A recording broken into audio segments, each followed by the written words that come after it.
sœurs, bienvenue dans Chama au quotidien. Aujourd'hui, nous lisons Genèse 28, versets 1 à 22, sur le thème « Le songe de Jacob à Béthel ». Le passage d'aujourd'hui est très important parce qu'il nous raconte la première rencontre personnelle entre Jacob et Dieu. Avant cette rencontre, nous avons vu comment Jacob avait obtenu par ruse le droit d'aînesse et la bénédiction qui revenait à Ésaü. Ensuite, nous avons vu que Isaac a donné un ordre à Jacob. Il ne doit pas prendre une femme parmi les filles de Canaan. Jacob doit donc quitter le pays pour aller à Padan Aram, chez son oncle Laban, pour y prendre une épouse parmi la parenté. Alors, Jacob quitte Beer-Shéba et va vers Haran. Sur la route, il arrive dans un lieu appelé Luz. Comme la nuit tombe, il s'arrête là pour dormir. Pendant son sommeil, il fait un rêve. Il voit une échelle posée sur la terre, dont le sommet touche le ciel. Sur cette échelle, des anges de Dieu montent et descendent. Puis, il voit l'Éternel, qui se tient au-dessus de l'échelle. Et Dieu lui dit, « Je suis l'Éternel, le Dieu d'Abraham, ton ancêtre, le Dieu d'Isaac. Le pays sur lequel tu es couché, je te le donnerai, à toi et à ta descendance. Ta descendance sera aussi nombreuse que la poussière de la terre. Elle s'étendra à l'ouest, à l'est, au nord et au sud. Toutes les familles de la terre seront bénies à travers toi et ta descendance. Je suis avec toi, je te garderai partout où tu iras. Et je te ramènerai dans ce pays. Je ne t'abandonnerai pas jusqu'à ce que j'accomplisse tout ce que je t'ai promis. »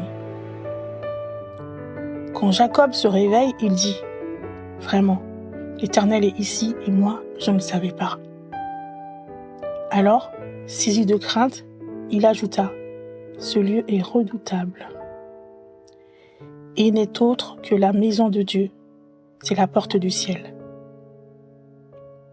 Le lendemain matin, Jacob se lève de bonne heure. Il prend la pierre qu'il avait utilisée comme oreiller, il la dresse comme une colonne. Il verse de l'huile dessus. Puis, il donne à ce lieu le nom de Béthel, ce qui signifie « maison de Dieu ». Ensuite, Jacob fait un vœu à Dieu. Il dit « Si Dieu est avec moi, s'il me garde sur le chemin que je prends, s'il me donne du pain pour manger, des vêtements pour m'habiller, et si je retourne en paix dans la maison de mon Père, alors l'Éternel sera mon Dieu. Cette pierre que j'ai dressée comme une colonne deviendra la maison de Dieu. Je te donnerai la dîme de tout ce que tu me donneras. » À travers cette première rencontre entre Jacob et Dieu, nous pouvons voir la grâce et la fidélité de Dieu en 3 points. Premièrement, Jacob rencontre Dieu dans un moment difficile de sa vie. À ce moment-là, Jacob quitte la maison de ses parents. Il fuit la colère d'Ésaü. En même temps, il obéit à la demande de son père. Il laisse derrière lui son pays, sa famille. Il part vers l'inconnu. Il est seul. Il ne sait pas vraiment ce qui l'attend. Et c'est justement dans ce moment d'incertitude, de solitude et peut-être même de peur que Dieu vient le rencontrer dans un rêve.